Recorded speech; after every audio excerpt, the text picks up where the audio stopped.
Today, we're going to talk about conditional probability examples. We're going to go through two examples so that it follows the last lesson with conditional probability. All right, first question.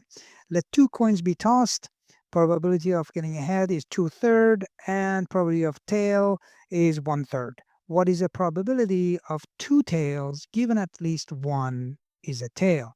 All right, so let's go through. I'm going to do this with two different methods, possibly, but very quickly actually. So probability of two tails, two t's, is equal to, and we already know that this is the first one's 1/3, so 1/3 times 1/3, that's easily 1/9. Very straightforward. And then probability of at least one tail, you can use the probability of, so basically would be 1 minus the probability of getting two heads when you toss the coin, right? So which will end up being 1 minus, so this would be 2/3 times 2/3. That's when you have the two heads there. And then that will end up being 5/9. Okay? Very simple. And now, of course, you can actually, if you don't want to do it 1 minus, because it's easier that way, you can actually do the at least. So will end up being probability of, you have to do the whole thing. You have to do the head and tail plus tail and head plus tail and tail, and that will end up giving you 5/9 as well. So you can do it this way as well, but it's the same method, just that to me that's more tedious than this one. All right, so and then the probability of two tails given at least one tail, that's equal to 1/9 over 5/9, which is end up being 1/5. Simple as that. Okay, now we can do the conditional probability, but I rather do the tree diagram. That's just easier, and most students, this is method two. Method two, the tree diagram. So what do we have? We have head and tail. This one 2/3, and this is 1/3, and then from that there are two more branches, and then we're gonna head up again. That's H and T, H and T again, and that is 2/3, 1/3, 2/3 for the third branch, and then 1/3 for the fourth. Okay, so first one, this is actually impossible to get, so that's already been ignored.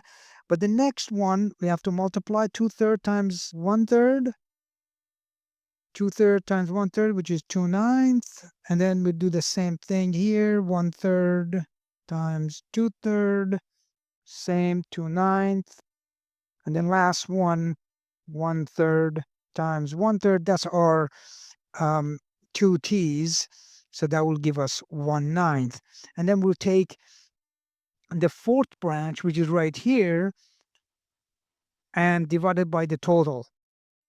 Okay, so the probability of, again, two tails given at least one is a tail is equal to 1/9 divided by the entire thing, which is 5/9.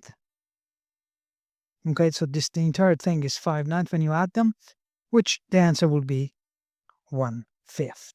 Okay, so that's the second method for this question. Very simply, you just go through it and do that, and you can also use the formal definition. That's not a big deal at all, but you will end up getting, if you want to do that, the method 3. Remember that probability of A given B is equal to probability of A and B over probability of B, and it turns out that the top, which is this right here, the and, this is the probability which is equal to probability of A. Okay, and because it is a subset again, and it's very simple, You just plug it in and you'll get it. And in this case, you get 1/9, and then probability of B at least 1 tail, right? So 1 minus the probability of 2 heads, right? Which end up being 5/9. So you just divide that 5/9, and then you're going to get 1/5 again. So that's what you're going to do.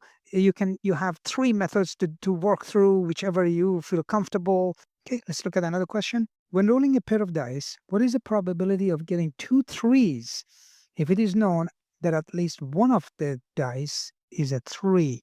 All right, this time I'm going to just use the formal definition. Okay, let's set it up. We have the event A is getting 2 3s, and what that means is, so when you roll it out, you get a 3 is 1/6 times 1/6. That's 6-sided, so 1/36 because it's 6-sided dice, and that's simple as that. You're going to get that. Now, the event B is at least one die is a 3. So the probability of the event B is equal to 1 minus the probability of not getting a B. By the way, this notation is complement notation. So I've done that in the last question as well, but I didn't call it complement, but you can use that. In this case, will end up being 1 minus 5 6 times 5 6. Do the math in here, you get 11/36. And now we're going to just go ahead and write up the probability, conditional probability formula, which is probability of the event A given event B is equal to probability of A and B over probability of B.